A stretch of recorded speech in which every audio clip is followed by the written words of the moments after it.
तो इस बीच ये बड़ी खबर सामने आ रही है, छात्र आंदोलन से जुड़ी ये बड़ी खबर। सुप्रीम कोर्ट ने इस पर नाराजगी जताई है। 250 पुलिसकर्मियों पर हमले की जांच जरूरी है, सुप्रीम कोर्ट ने कहा है, और कहा है कि पता लगाया जाए हमला आखिर किसने किया था।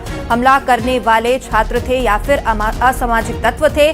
सुप्रीम कोर्ट ने ये जांच करने को कहा है और कहा कि हर पहलू की निष्पक्ष जांच के लिए एसआईटी भी बना सकते हैं। जिम्मेदार लोगों की पहचान होना बेहद जरूरी है। सुप्रीम कोर्ट ने छात्र विरोध प्रदर्शन के दौरान गिरफ्तार या हिरासत में लिए गए उन छात्रों को रिहा करने का निर्देश दिया जिनका कोई आपराधिक रिकॉर्ड नहीं है। तो दिल्ली से इस वक्त की बड़ी खबर सामने आ रही है। छात्र आंदोलन में हिंसा पर सुप्रीम कोर्ट ने बड़ी टिप्पणी की है। 250 पुलिसकर्मियों पर हमले की जांच जरूरी है, सुप्रीम कोर्ट ने कहा कि हमला किसने किया ये पता लगाया जाए। असामाजिक तत्व थे या छात्र थे हमला करने वाले, इसकी जांच होनी चाहिए और हर पहलू की निष्पक्ष जांच के लिए एसआईटी का गठन भी किया जा सकता है।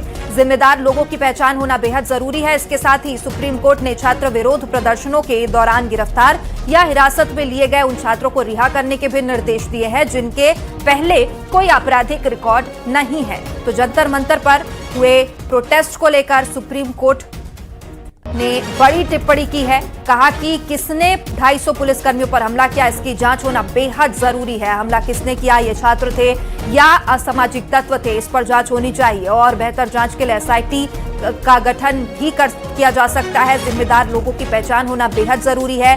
तस्वीरें भी देखिए, दिल्ली जंतर मंतर में हुए विरोध प्रदर्शन के दौरान की ये तस्वीरें हैं जहां पर कुछ लोग पत्थरबाजी करते हुए नजर आए थे और इसी पर सुप्रीम कोर्ट ने ये बड़ी टिप्पणी की। सुप्रीम कोर्ट ने कहा कि 250 पुलिसकर्मियों पर हमले की जांच होना बेहद जरूरी है और बेहतर जांच के लिए एसआईटी भी बना सकते हैं। जिनका कोई आपराधिक रिकॉर्ड नहीं है उन छात्रों को रिहा करने के भी निर्देश दिए हैं। जंतर मंतर पर हंगामे की ये तस्वीर सामने आई थी और लगातार इस पर कई तरह के सवाल भी उठ रहे थे। सुप्रीम कोर्ट ने अब इस पर ये बड़ी टिप्पणी की है। कहा है कि किसने हमला किया, ये आखिर छात्र थे, असामाजिक तत्व थे, इनका कोई आपराधिक रिकॉर्ड है या नहीं, इसकी जांच होनी चाहिए।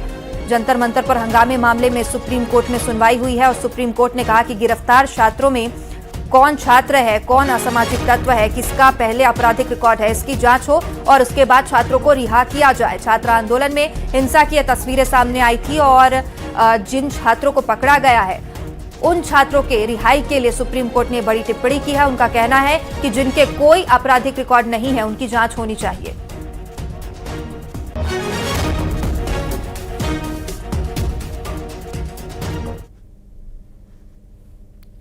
तो दिल्ली के जंतर मंतर पर हुए प्रदर्शन और हिंसा की जांच अब हाईटेक हो चुकी है। दिल्ली पुलिस का दावा है फेस रिकॉग्निशन सिस्टम यानी कि एफआरएस की मदद से हजारों ऐसे लोगों की पहचान हुई है जिनका पहले से आपराधिक रिकॉर्ड रहा है। पुलिस के मुताबिक 20 और 22 जुलाई की हिंसा से जुड़े करीब 100 सीसीटीवी वीडियो और सोशल मीडिया फुटेज के आधार पर जांच जारी है। आखिर इन वीडियो में क्या दिखा और पुलिस के दावे कितने बड़े हैं, देखिए जरा।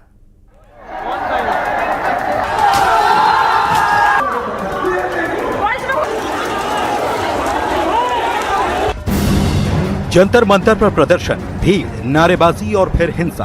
प्रदर्शन भले ही खत्म हो गया, मांगे भले ही मान ली गई, प्रोटेस्टर्स भले ही अपने अपने घर चले गए, लेकिन पुलिस का एक्शन अब शुरू हुआ है।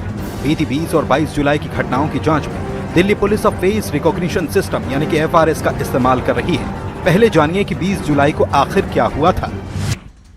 कॉकरोच जनता पार्टी का जंतर मंतर से संसद मार्च। सुबह 8 बजे प्रदर्शन की शुरुआत, शाम 5 बजे तक चला प्रदर्शन। दिन भर कई जगह पुलिस और प्रदर्शनकारी आमने सामने। सुबह 10 बजे प्रदर्शनकारियों ने बैरिकेड तोड़े, संसद की ओर मार्च शुरू। पुलिस से झड़प हुई, संसद के पास सुरक्षा को बढ़ाया गया, संसद के मेन गेट बंद किए गए, पुलिस ने आंसू गैस का इस्तेमाल भी किया। बीते दिनों में जिस तरह से दिल्ली के जंतर मंतर पर कॉकरोच जनता पार्टी का प्रदर्शन चल रहा था और अचानक से 20 जुलाई को सुबह 10:30 बजे के बाद इसी प्रदर्शन ने एक उग्र रूप ले लिया जिसमें कई शरारती और उपद्रवी शामिल हो गए। इसके बाद लगातार पुलिस पार्टी पर हमला किया गया, पुलिस के वाहनों में तोड़फोड़ की गई, एक वाहन को आग लगा दी गई। इसके अलावा सरकारी इंस्टीट्यूशंस को लेकर अपशब्द किए गए, देश के प्रधानमंत्री को लेकर अपशब्दों का प्रयोग किया गया, अभद्र भाषा का प्रयोग किया गया। एफआरएस जांच में क्या दावा, फेस रिकॉग्निशन सिस्टम से पहचान हुई। 20 और 22 जुलाई की फुटेज की जांच से खुलासा, 2873 संदिग्ध आपराधिक रिकॉर्ड वाले लोग पहचाने गए।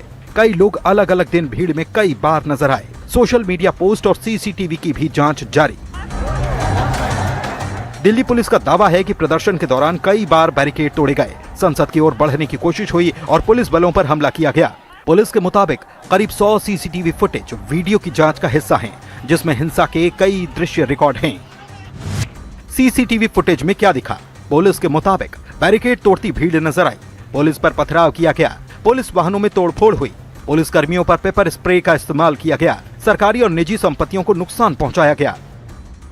पुलिस के अनुसार हिंसा के वीडियो राजधानी के कई इलाकों से सामने आए। रायसीना रोड, संसद मार्ग, जनपथ, कनॉट प्लेस, टॉय स्टॉल मार्ग और जंतर मंतर के सीसीटीवी फुटेज जांच का हिस्सा हैं। इन वीडियो के आधार पर पुलिस आरोपियों की पहचान और घटनाक्रम की टाइमलाइन तैयार कर रही है। दिल्ली पुलिस का दावा है कि कई वीडियो में पुलिस कर्मियों पर सीधे हमले दिखाई देते हैं।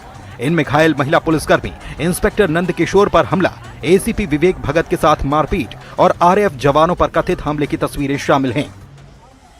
दिल्ली पुलिस का बड़ा दावा, पुलिस कर्मियों पर हमला किया गया, आरएएफ जवानों पर भी हमला हुआ, पुलिस वाहनों में तोड़फोड़ की गई, कई पुलिस अधिकारी घायल हुए, हिंसा के वीडियो जांच का हिस्सा।